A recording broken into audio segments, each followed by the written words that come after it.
all the business. Well, he actually,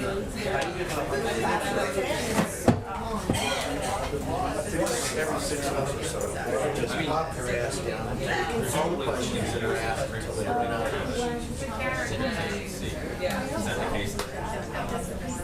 He never did. He, the last year of his administration, months of his administration, he had a lot of clearances for COVID.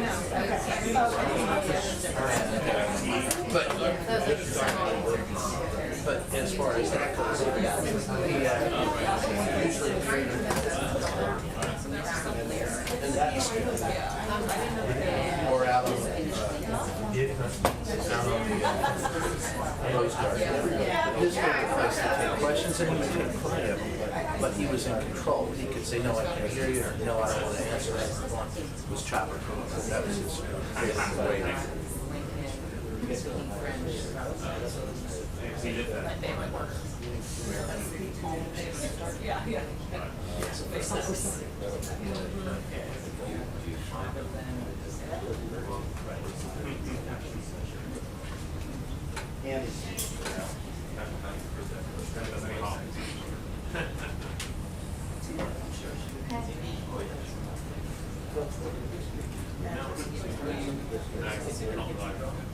But yeah, well, that's the other thing.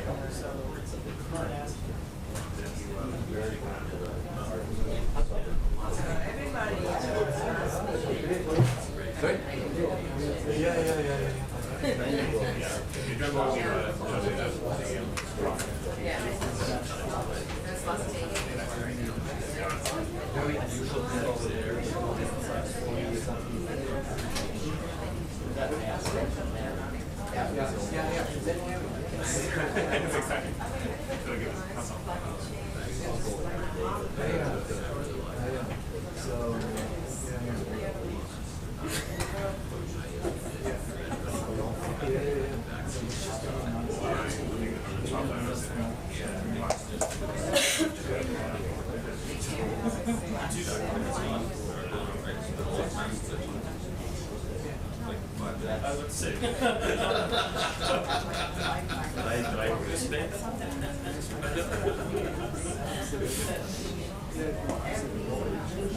Jared. Fox Radio. Yeah.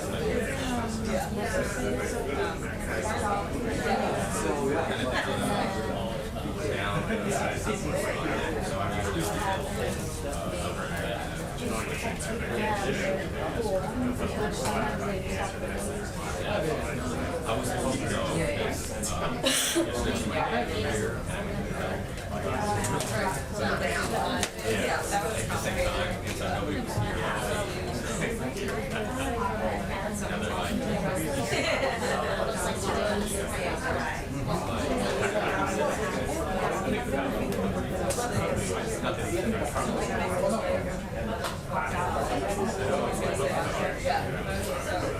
I was in there.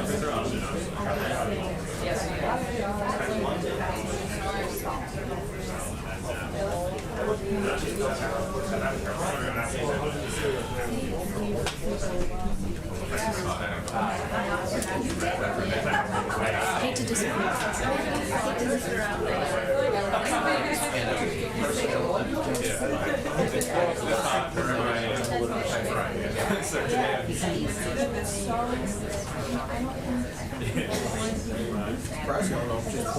I know there's certain people in everybody.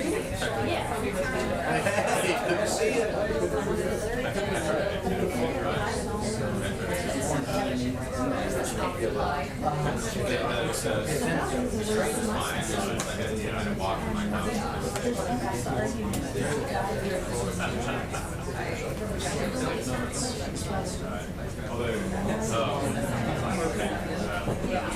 So they have you assemble here, and then you set the van over to. I think you have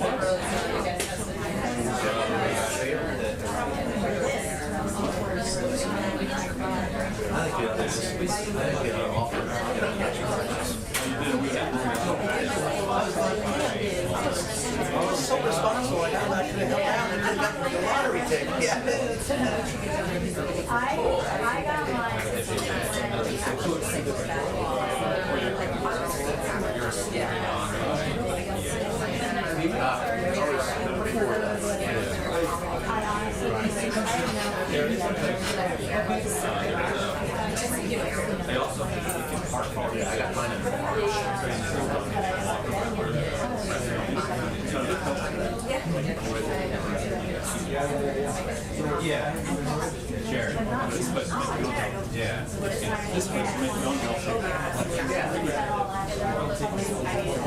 see, sir?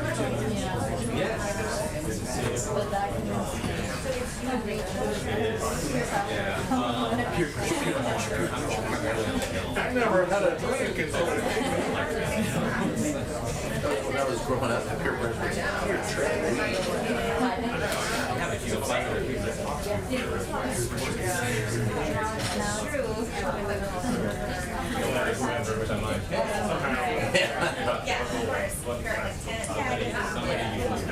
But it was so easy.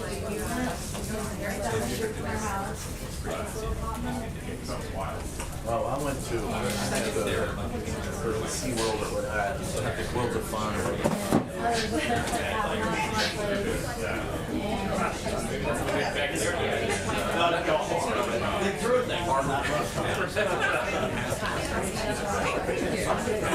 Welcome, President Portnoy.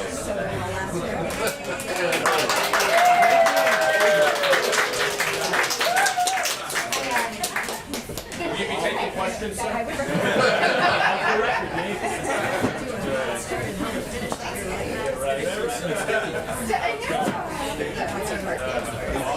Support on the podium is yours. It's President Portnoy. President Portnoy.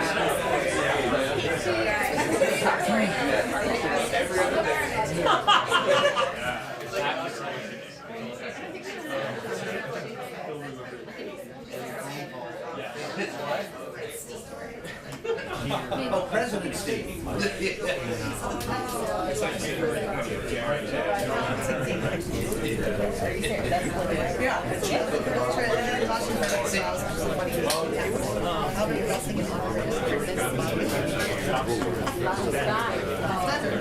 Yeah, that was mine. And this was one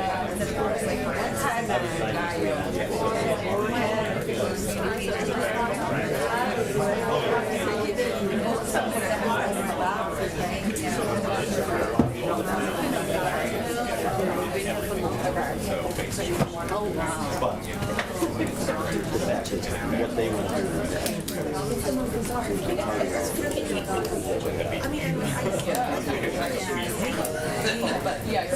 And John before.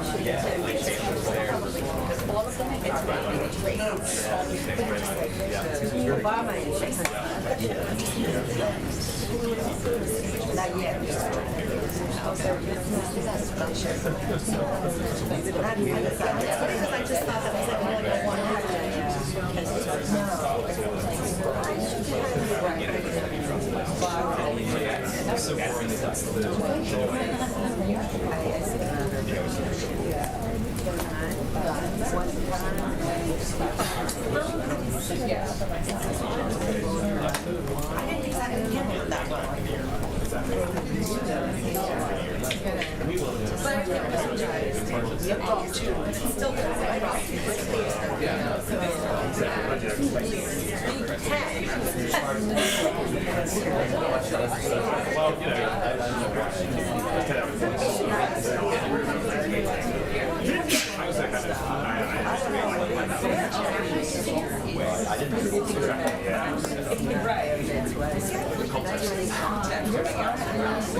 News for us, Amanda?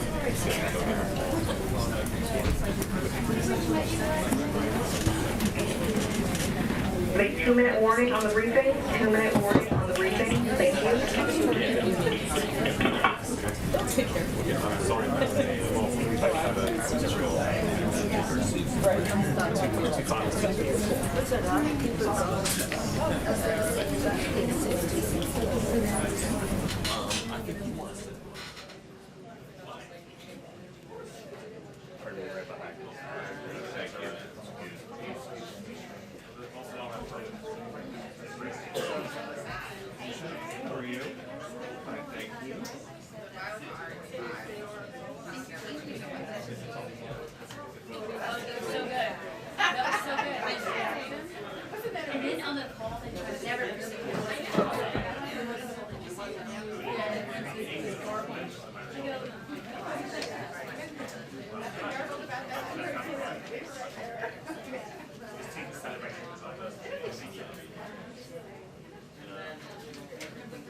He grinned broadly. Well, that was the best part. We were like, so mixed in our faces all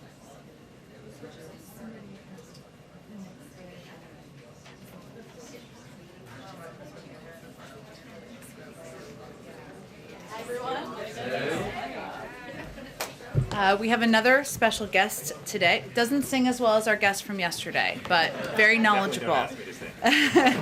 Today, we have a special guest, a Surgeon General, Vivek Murthy. The Surgeon General has been one of our leading voices on public health in the administration, in particular around the COVID-19 response. Today, he published an advisory on health misinformation as an urgent public health crisis, and he's here to talk more about this issue and take a few of your questions. With that, I will turn it over.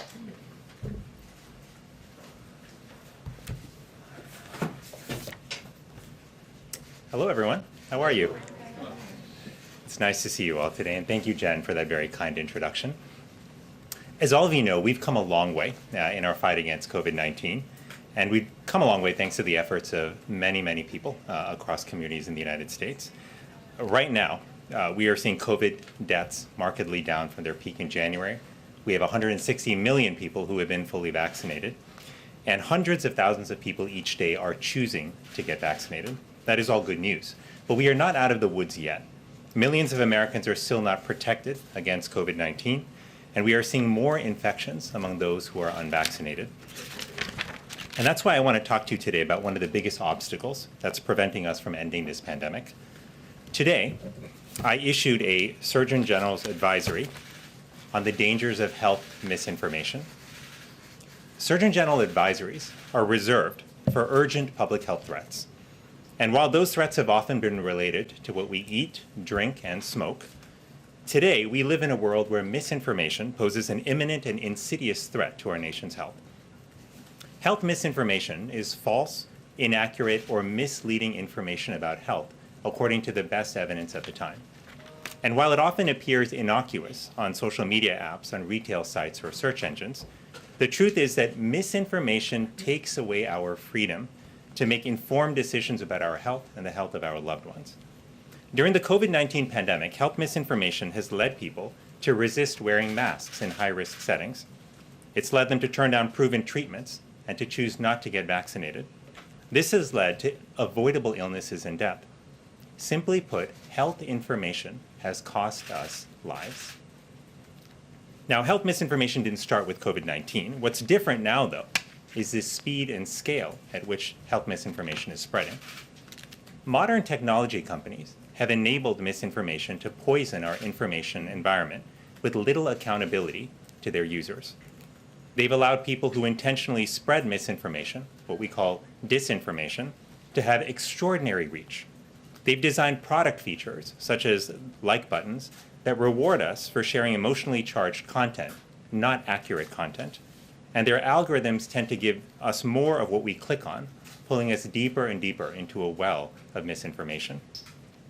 Now, we need an all-of-society approach to fight misinformation, and that's why this advisory that I issued today has recommendations for everyone. First, we include recommendations for individuals and families. We ask people to raise the bar for sharing health information by checking sources before they share, to ensure that information is backed by credible scientific sources. As we say in the advisory, if you're not sure, don't share. Second, we're asking health organizations to proactively address misinformation with their patients. Today, the American Academy of Pediatrics is announcing an educational campaign to help parents navigate online health information. I'm encouraged to see this commitment, and again, this is just the beginning.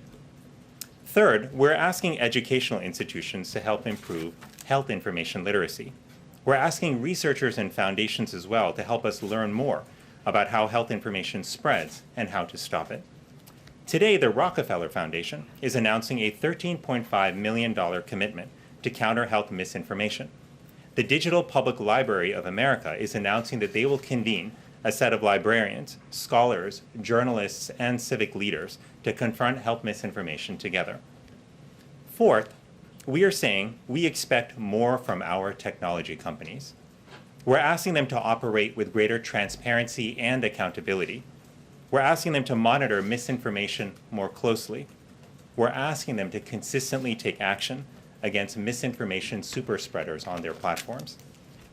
Fifth, we're also asking news organizations to proactively address the public's questions without inadvertently giving a platform to health misinformation that can harm their audiences.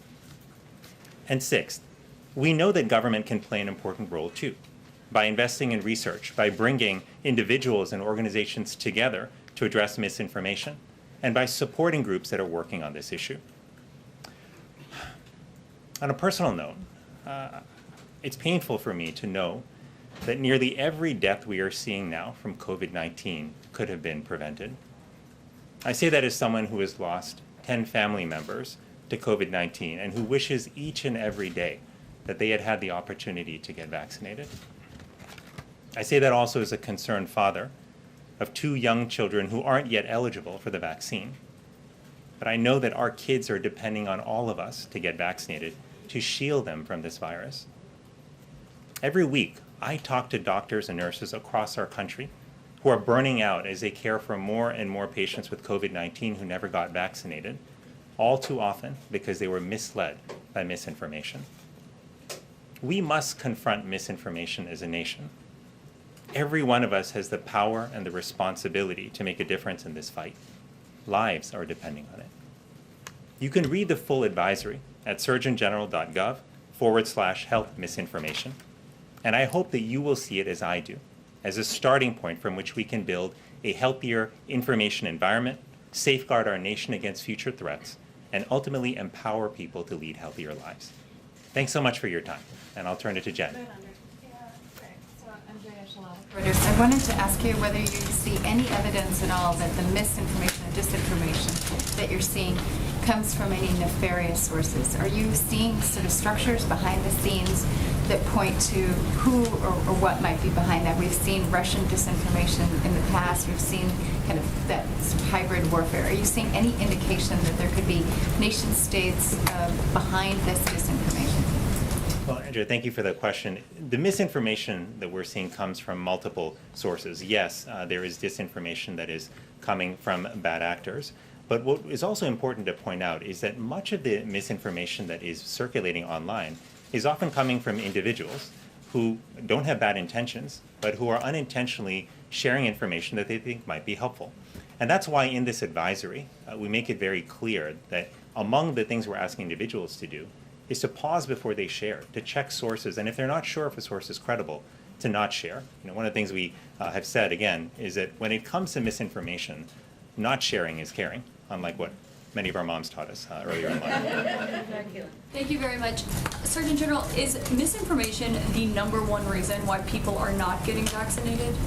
Well, Caitlin, it's one of several reasons why people are not getting vaccinated, but it's a very important one, because what we know from polls, Caitlin, is that 2/3 of people who are not vaccinated either believe common myths about the COVID-19 vaccine or think some of those myths might be true. Myths like you can get COVID from the vaccine, which is absolutely not true.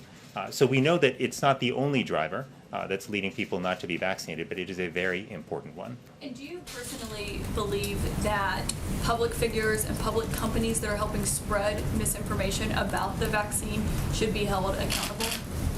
Well, I think in a moment like this, when we see misinformation literally costing us our loved ones, costing us lives, all of us have to ask how we can be more accountable and responsible for the information that we share.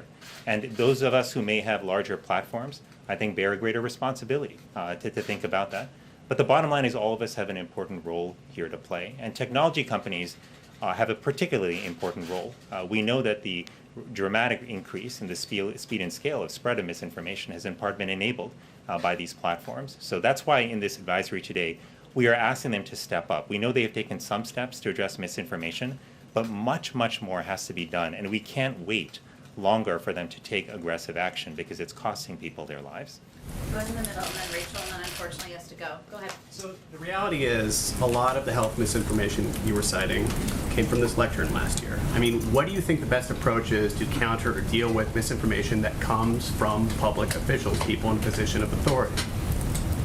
Well, what I would say is that when it comes to determining what is accurate in terms of health information, science has to guide us. And the good news is that we have credible science individuals in our country. We have doctors and nurses in communities, we have public health departments and the CDC, we have medical schools, nursing schools, and healthcare institutions.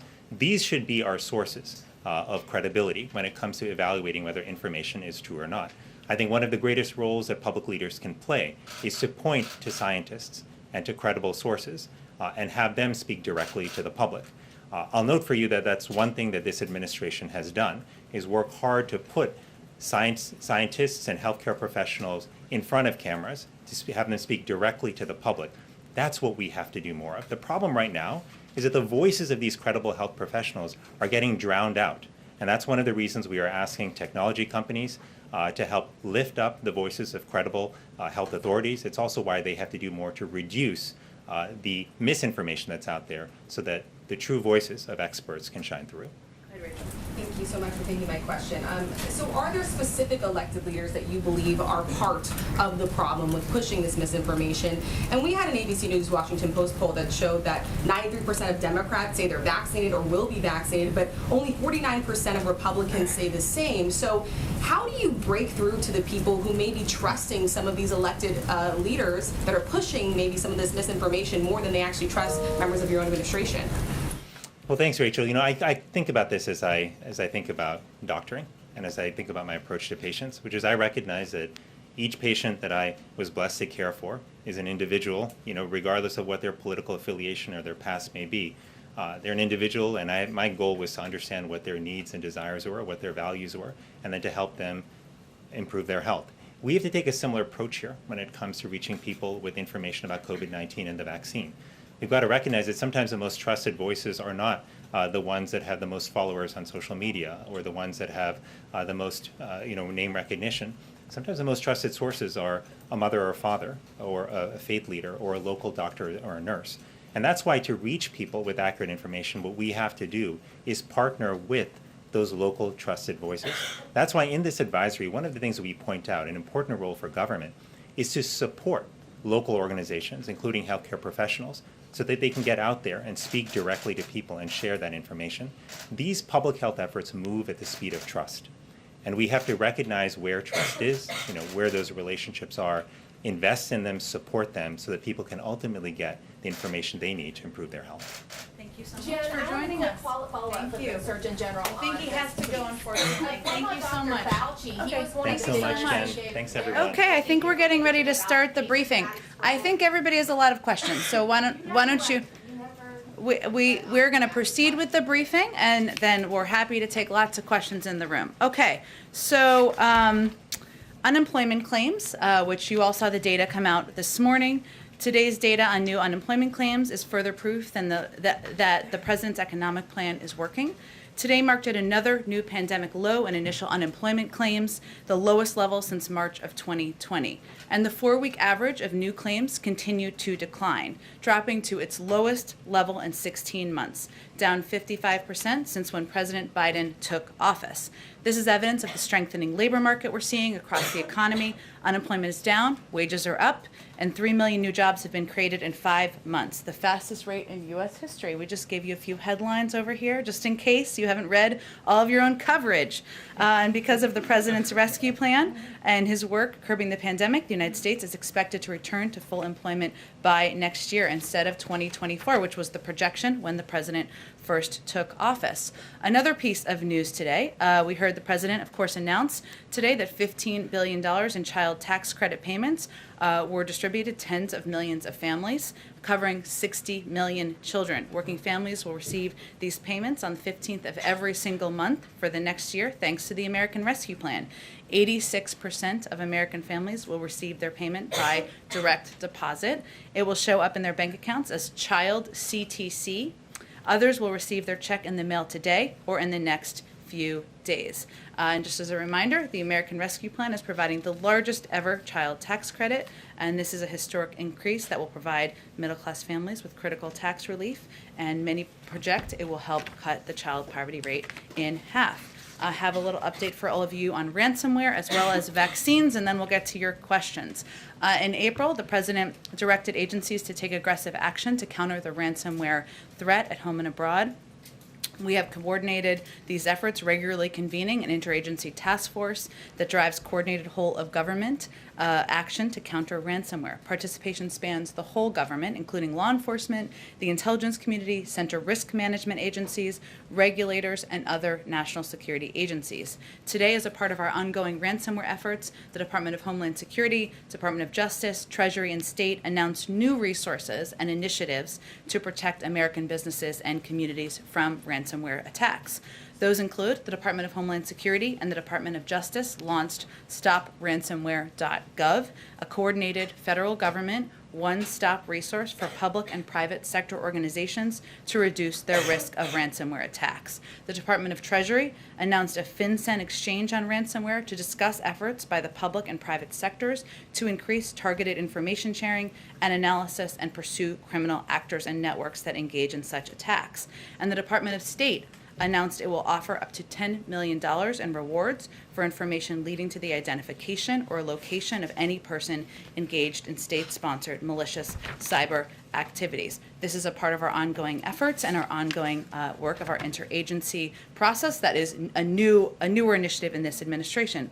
Finally, last night, Haiti received 500,000 doses of COVID-19 Moderna vaccines donated by the United States through the COVAX facility, and we will send in a significant amount of additional doses to Haiti soon in consultation with local health authorities. The embassy in Haiti has worked closely with Haitian Health, the Haitian Health Ministry, Pan American Health Organization, and UNICEF to ensure that these vaccines arrive safely and securely, and that they are also distributed equitably and without interference to the people who need them most.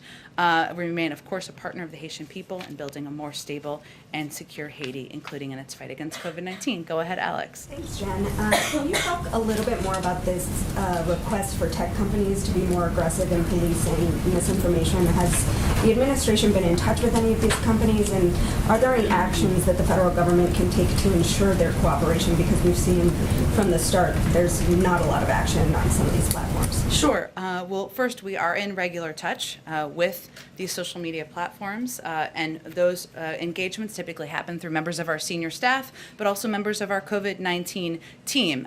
Given, as Dr. Murthy conveyed, this is a big issue of misinformation, specifically on the pandemic.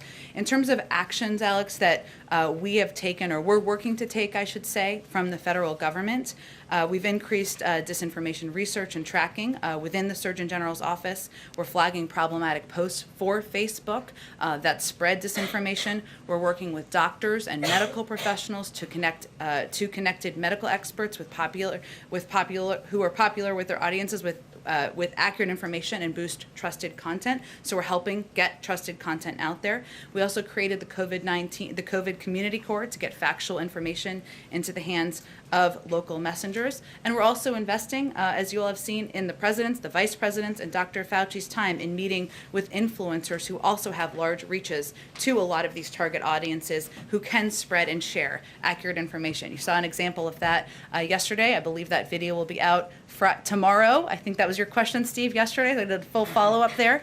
There are also proposed changes that we have made to social media platforms, including Facebook. And those specifically are 4 key steps. One, that they measure and publicly share the impact of misinformation on their platform. Facebook should provide publicly and transparently data on the reach of COVID vaccine misinformation, not just engagement, but the reach of the misinformation and the audience that it's reaching. That will help us ensure we're getting accurate information to people. This should be provided not just to researchers, but to the public, so that the public knows and understands what is accurate and inaccurate. Second, that we have proposed that they create a robust enforcement strategy that bridges their properties and provides transparency about the rules. So I think this was a question asked before, there's about 12 people who are producing 65% of anti-vaccine misinformation on social media platforms.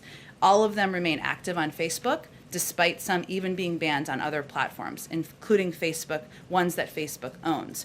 Third, it's important to take faster action against harmful posts. As you all know, information travels quite quickly on social media platforms. Sometimes it's not accurate, and Facebook needs to move more quickly to remove harmful violative posts. Posts that will be within their policies for removal often remain up for days. That's too long. The information spreads too quickly. Finally, we have proposed they promote quality information sources in their feed algorithm. Facebook has repeatedly shown that they have the leverage to promote quality information. We've seen them effectively do this in their algorithm over low quality information, and they've chosen not to use it in this case, and that's certainly an area that would have an impact. So these are certainly the proposals. We engage with them regularly, and they certainly understand what our asks are. And one of the problems with vaccines right now is that they've become politicized. You guys, the White House, has obviously made the calculation that it's important to be more aggressive in confronting misinformation, but is there at all a concern that that could backfire and further contribute to politicization, and is there anything that you can do to prevent that at this point? Well, you're absolutely right, I should say, Alex, in that we have to be very careful, and we are mindful of being quite careful of not politicizing the effectiveness of vaccines, the fact that they can save lives, young people, old people, middle-of-the-road people. It's important for us, we've made a calculation, to push back on misinformation. You're right. But that's one of the reasons, as Dr. Murthy was conveying, we have empowered, engaged, funded local voices, because they are often the most trusted voices. Doctors, medical experts, clergy, people who are members of civic leaders and communities. That's where we are putting most of our resources, even as we are working to combat misinformation that's traveling online or traveling, unfortunately, out of the mouths of elected officials from time to time. Go ahead. I just want to follow up on the ransomware question. So the president told us last week that there's this meeting tomorrow of the U.S.-Russian working group on ransomware. Can you say a little bit more about that meeting? It was actually yesterday. Okay. And can you give us any kind of a further readout of what decisions were made, if any? Last week, the president also said that it made sense to potentially go after servers that were being used in these ransomware attacks. Has the administration made any decisions about whether to proceed with that kind of action? So I would say that the meeting, which I believe was yesterday, I will double confirm for you, Andrea, and for others, but is part of ongoing engagement that has been occurring at the expert level since the president met with President Putin. So it's been ongoing. No one meeting is necessarily decisive. It's about having a continued discussion about our expectations and steps that need to be taken to address ransomware attacks, cyber attacks, and what the capacities are and information, of course, that we have. In terms of specific actions, the president, of course, reserves the right and the option to respond in a time and a manner of his choosing, should he believe actions warrant. But I'm not going to preview that from the podium today or probably any day. Go ahead. So a senior administration official had told us in the aftermath of that conversation that we should expect action within days and weeks, and some of it would be visible, some of it would not be visible. I understand that you can't share a lot of information, but can you say whether any action has in fact been taken that perhaps is not visible to us? There's nothing more I can preview or detail for you from here. I certainly understand the interest. Go ahead. The president has designated $10 billion for testing in schools, but we've seen some states like Idaho and Iowa, they say they don't even want the money. So is that a mistake, and who should be held responsible if children in those schools get sick? Well, certainly we've always said from the beginning that local school districts are going to make decisions about how to use the funding and resources available, but also how they're going to apply the mitigation measures that have been laid out by the CDC. And certainly we would expect that members of their local community, parents, others who care about the health and well-being of their children would voice their concern if they have it. But it's always worked that way in terms of local school districts implementing policies. The role of the CDC is to provide public health information. Our role from the federal government was to secure funding to ensure schools that need resources. They don't all need resources, but have access to those funds should they need it. Many have used it, many have applied it, and many schools will be opening as a result of that funding. Is there a concern, though, about not being able to even track an outbreak if there is one because of the lack of testing, possibly? Well, the CDC certainly does track where there is a rise in cases. As you see, they put out publicly available data. I expect they would continue to do that, but I would point you to them for more information on how they would track. Can I just ask one quick follow-up on inflation? We heard from the Fed Chair Jerome Powell. He's testifying on Capitol Hill this week. He noted that inflation has notably increased, but he believes that it will remain elevated in the coming months and before moderating. We've heard from Republicans who say the administration is sort of flooding the economy with cash. Even Democrats, like Senator Joe Manchin, I talked to him yesterday, he says that he has concerns about inflation. Is the White House underestimating the impact of all of this government spending that it will have on inflation? Well, our experts believe, and the data shows, and the Federal Reserve Chair, who operates independently, conveyed yesterday that most of the price increases we are seeing are expected to be temporary due to the consequences of restarting an economy shut down during the pandemic. And we're seeing that in certain industries more than others as prices go back to where they were pre-pandemic. And that certainly we had an expectation that would be an impact. So areas like spike in car prices due to supply chain challenges on the restart, or a spike in hotel room costs as the hospitality industry gets going. A number of these are transitory, or they're impacted by other factors, including supply chain issues, which we're working with Democrats and Republicans to help address through the CHIPS legislation. But I want to be clear, we understand the threat that inflation poses. We will be vigilant as responses are needed. As it relates to legislation we're continuing to advocate for, the way to keep prices in our economy down is to increase the supply of goods that consumers want to buy and keep the costs of producing and getting them to market lower. That's exactly what the president's bipartisan infrastructure framework and the Build Back Better plans will do. And I would also remind you all, it's an 8-year investment in better roads, bridges, and transit systems. So this is not an immediate influx in the next few months of funding. It's over the course of several years, because this is a long-term issue. And it will also, as we work to pass the Build Back Better reconciliation package, increase the availability of childcare, more workers will enter the workforce, increasing our output and helping to keep prices down. So we are quite mindful of it. We do monitor it. I would also note the Federal Reserve, who's independent, has also projected that the inflation numbers will come down to about 2.2 next year from where they're projecting for this year, which is something we also watch closely. Go ahead, Caitlin. Are you confident that the government is going to be able to find the parents who qualify for the child tax credit but are outside of the tax system? Well, we have as you've seen, as we've implemented a number of our programs to date, we have a number of means of trying to identify individuals who are eligible for these programs. Some of it is by promotion in communities for individuals who may not have had to pay taxes or may not be in the system. And certainly we will be vigilant and do everything we can to reach every single person who's eligible, get out the word to communities that there may be people who are eligible even if they don't make enough money to pay taxes. So what are the other avenues specifically that you're using to find these parents? Well, I think you've seen us use a number of avenues in the past few months where there were not individuals as it related to our $1,400 checks that we put out just a few months ago. We put out a website where people could go if they had not paid taxes because they did not make enough money to pay taxes. We also, of course, work with local communities to get out and get the word out and make sure people know they are eligible. Again, I think that starting today, the vast majority of people who are eligible, of course, will get their checks through direct deposit and through direct checks. So we're talking about a small percentage of individuals who we would be looking to find, and of course we will be vigilant about doing everything we can to find them. And one follow-up on that, will the president accept a spending bill that does not extend the tax credit for 4 years like he wants? Well, If it's shorter than that?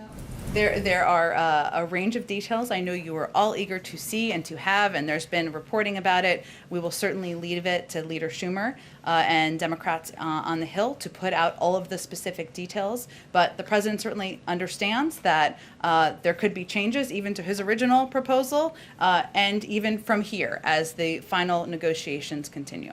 So he would accept that? Sorry. I'm not going to negotiate from here, Caitlin, but we'll look to see what the final package looks like. The president has advocated for an extension of the child tax credit because he thinks it is a benefit that helps working families. That's why he's proposed it in multiple packages, and we'll look to see the final details. Go ahead, Weijia.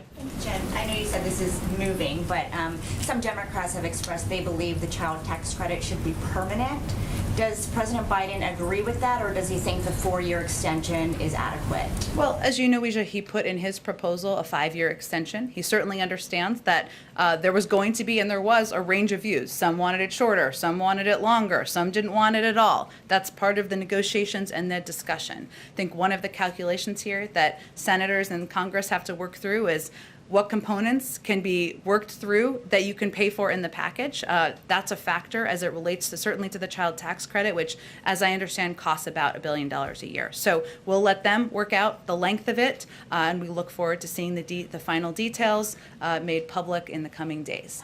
On the bipartisan bill, some Republicans have just said that they're not prepared to vote on something that is not written yet. They just expressed this on the Hill. Senator Romney said it would be a dereliction of duty to vote, even procedurally, on something that has not been written.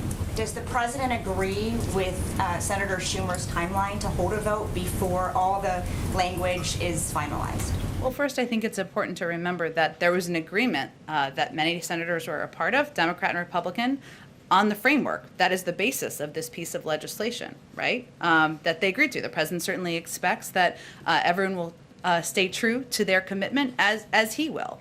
Of course, the president believes that his most important role he can play is to continue to advocate for the key components of what's in this package, why it's important for people to support it in Congress, and why the American people should be excited about investments in roads and railways and bridges and investments in making sure we're addressing our climate crisis. He will leave the mechanics and the timeline up to Leader Schumer.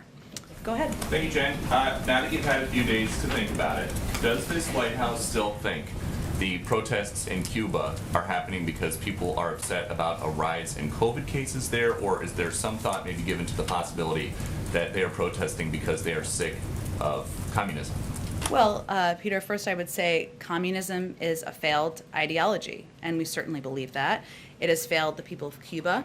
They deserve freedom. They deserve a government that supports them, whether that is making sure they have health and medical supplies, access to vaccines, or whether they have economic opportunity and prosperity. And instead, this has been a government, an authoritarian communist regime that has repressed its people and has failed the people of Cuba. Hence, we're seeing them in the streets. But I would note that the ideology of the government, which has failed, has led to a lack of access to economic opportunity, to medical supplies, to COVID vaccines. So all of those pieces are true. And there are protesters now in this country who are chanting as these protests in Cuba are going on, where is Biden? So where is he?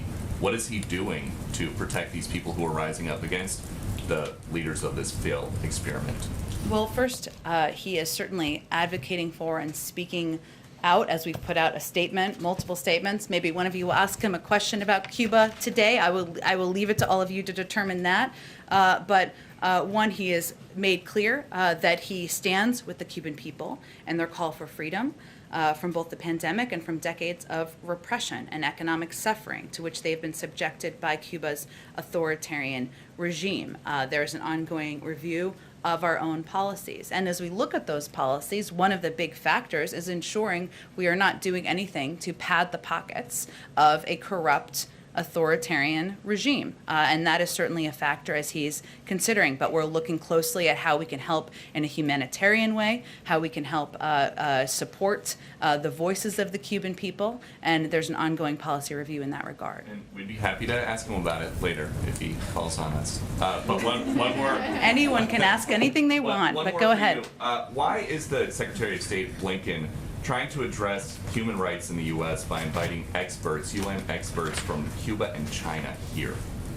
Well, first I would say that the Secretary put out an extensive statement on why he is why he believes that we need to play a role in lifting up and pushing countries to do better on human rights, on ending systemic racism in their countries. And certainly human rights is always going to be a priority for the Biden administration and for this State Department.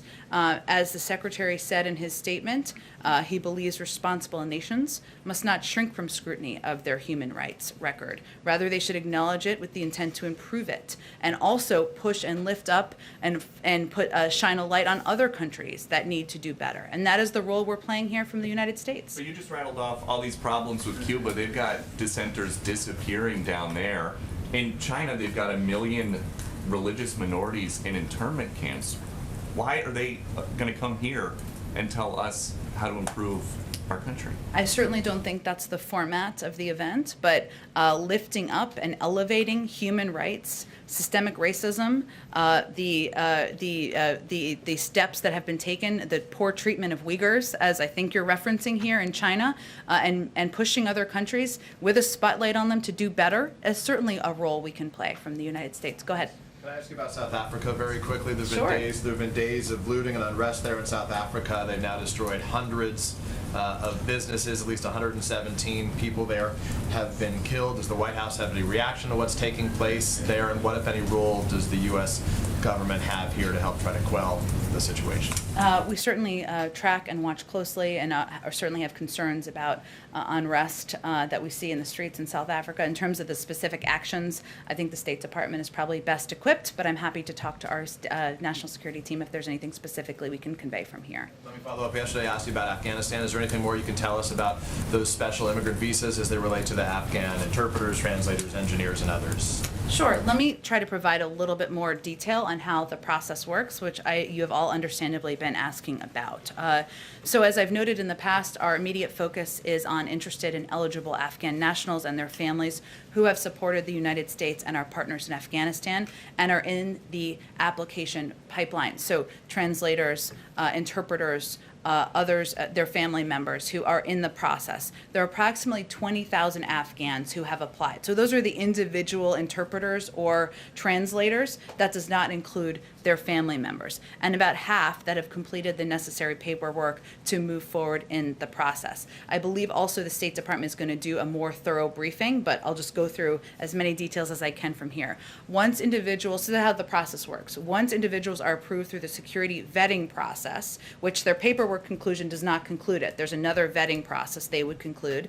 They may be eligible under a humanitarian parole. Under that parole, a large portion of that group could be relocated directly to a military base in the United States where they would receive medical checkups. Those who have not yet completed their background checks would first be relocated from Afghanistan to either a U.S. military base overseas or to third countries, where they will be safely housed until their visa processing is complete and they can be transferred to the United States. I would also note we are not considering any location or place for the third-party countries that would not be safe, would not treat them with respect, and would not ensure that they are treated humanely through the journey of their process. Also, on our vetting process, this is a thorough process. There are some of these individuals who have completed their paperwork and are in through the vetting process. Their family members may not be in the same stage of the vetting process, so that may have an impact too of the timeline and how, not the timeline, but of kind of how they're moved and where they are moved to. So, and the third country move would be temporary until they finalize their paperwork and security vetting process is complete. So that is a little bit more detail on the process. Hopefully that helps. Go ahead, Alex. Former President Bush yesterday, in an interview, criticized the withdrawal, and he said he's very concerned about the Afghan women. So what is the U.S. going to do to ensure the safety of those women in Afghanistan after we leave? Well, first I would say that the President agrees that we need to ensure we are continuing to support through humanitarian programs, through security programs, the women of Afghanistan. And we certainly respect the right of the former president to voice his view on Afghanistan and the president's decision. It's not a secret that President Biden and President Bush haven't seen eye to eye on matters relating to the use of military force. So we respect his right to voice his opinion. We just disagree. I would also note that while we continue to provide security humanitarian assistance, we also intend to have a diplomatic presence on the ground to continue to be a source and resource for individuals in Afghanistan. Just secondly, Senator Manchin is quite upset about some of the climate provisions in the $3.5 trillion package. Is the White House reaching out to him? Is the White House prepared to move off of some of that, lessen some of those provisions? Well, we, of course, are in touch with Senator Manchin, I can assure you, as we are in touch with a number of senators who have been pivotal partners and will continue to be moving forward. I think there was one of the concerns I think I saw expressed, but tell me if this is what you were asking about, is fossil fuels. Is that the specific piece? So, well, of course, the plan and the package will go a long way in addressing the climate crisis, and that is a huge priority to the president. Ensuring that these tax credits are in the reconciliation bill, which is something that did not make it into the bipartisan deal, is something the president has advocated for. And we're eager, of course, to pivot to a clean energy future. We don't intend to do so just by banning fossil fuels or leaving any working community behind. And what we'd certainly convey to any concerned individuals is that President Biden has formed an interagency working group to mobilize federal investments to support hard-hit coal, oil, and gas and power plant communities across the country. That working group has already identified $38 billion in existing federal resources that could be accessed by communities. We don't want to leave communities behind. We still think we can move forward in addressing our climate crisis. Go ahead, Steve. So follow-up to that. First day of your presidency. Congratulations, I think. I don't know if it's congratulations. Seems hard to me. Go ahead. I wanted to ask a follow-up to Alex's question, and that is, how does the president see his role in the negotiation on the reconciliation bill? Is he an intermediary between some of the more liberal elements of his party and Senator Manchin? Is he a closer? Is he directly involved in this? And he went up to Capitol Hill yesterday. What's he going to be doing in the weeks ahead? He's going to be available for whatever is needed to get these bills across the finish line. And a lot of the discussions are happening certainly at a staff level. As you all know, we have a number of very experienced individuals here who have gotten a lot of bills across the finish line. Steve Ricchetti, Ron Klain, Louisa Terrell, and many beyond them. They are playing a big role, Brian Deese, in discussing and having conversations with members. A lot of the discussions, though, are primarily between the Democratic members themselves about what the final package and the final details look like. Leader Schumer and his team will put out the final details on the timeline that works for them. But I will tell you, the president is available. He's ready. He's pick up the phone. He'll host people. He'll have snacks, drinks, whatever is needed in order to get these bills across the finish line. And I think leaders in Congress certainly know that. Good, bro. Go ahead, Brian. Thank you very much. Two questions. One, to follow up on the inflation. Inflation surged to 5.4% in June. It's the largest jump since 2008. You all say it's temporary, but today Axios is reporting that J.P. Morgan Chase CEO is saying, I don't think it's only temporary, and that it's a little worse than the Fed predicts. There's a disparity there. How are you going to address what they think may be permanent? Well, I would say first that many outside experts, including the Federal Reserve, even if J.P. Morgan or Jamie Dimon or whomever it is disagrees, have projected that the rise of inflation is transitory and have projected a lowering of inflation next year. We also have seen in the data that some of the issues, and I outlined this a little bit earlier, like the spike in car prices, which we know has a bigger issue, has another issue involved in it, which is the supply chain issues, which we're trying to separately address, or hotels and some of the industries that related to travel that have seen increases because the economy is turning back on. So we certainly will refer to economic experts out there, the Federal Reserve, and many others who have projected the transitory nature of this, as well as what we see as a number of the factors that are leading to the impact currently. The second question is about Jeff Flake. Earlier this week, he was nominated by the president to go to Turkey as our envoy. That ambassadorship that's a problematic area. What is it exactly in the former senator's background that gives this administration confidence that he can carry out his task there? Well, he's a former member of the Senate Foreign Relations Committee, someone who played an important role in discussing, debating, and working on a range of foreign policy issues as in his role as a former U.S. senator. So that is a pretty good basis. Okay, Francesca, go ahead. Thanks, Jen. I have a foreign policy question. Sure. Just to stay on inflation for a moment, what is the White House's message to average Americans, including those who are on limited income, though, who are experiencing higher prices right now for food and clothing and other goods and services? You mentioned that it's expected to die down next year, but what is your message to them in the meantime? Is it simply just to wait it out?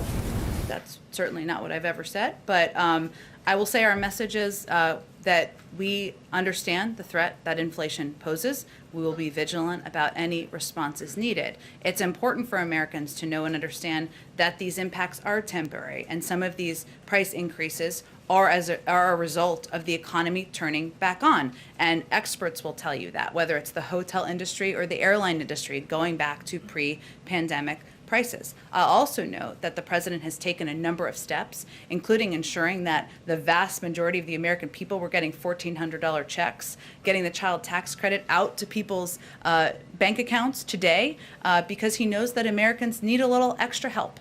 Still need a little extra help as the economy turns back on. So he's committed to helping working people, and it's also important for people to understand the transitory nature of inflation. And can you provide a status update on investigative assistance for Haiti? And also, when can the public expect the administration to make a determination on whether it's changing its policy towards Cuba?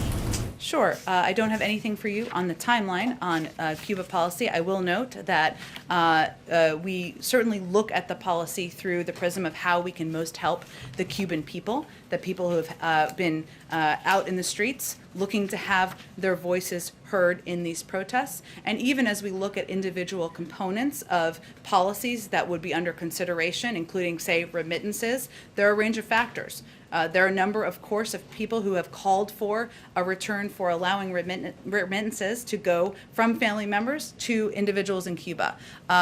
On the flip side of that, or one of the challenges, is the prevention or our desire to prevent remittances or any funding going in the hands or the pockets of leaders in Cuba. So these are challenging issues. There's an ongoing review. I don't have a timeline to preview for you. In terms of Haiti, let me see. I do think I have a little bit of an update for you. Let me see what I have for you.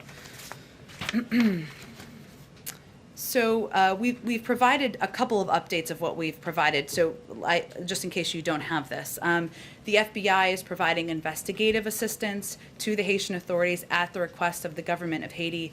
They remain committed to working alongside our international partners to administer justice. That was a specific ask. We're also continuing to provide ongoing security assistance and consultations as they have also requested. We're still working with leaders in Haiti to refine their requests, and that review is ongoing. We're in regular touch, and as we have additional components to provide, we'll share that with all of you. Okay, let's go ahead. One more. Two quick ones. First, I know. We're wrapping. It's like a last one. Senate and House Democrats say that they want to put citizenship pathway into the reconciliation package. Is the White House supportive of that strategy? Yep. Okay, and then can I squeeze in my last one? Since Sure. was so fast. That was an easy one. Go That was ahead. very easy. Okay, so the Florida's governor and some FEC commissioner and Miami representatives are calling on Biden to greenlight a plan that would allow the deployment of higher altitude communication balloons to beam internet into Cuba. Is this something the administration plans to do, and if not, why not?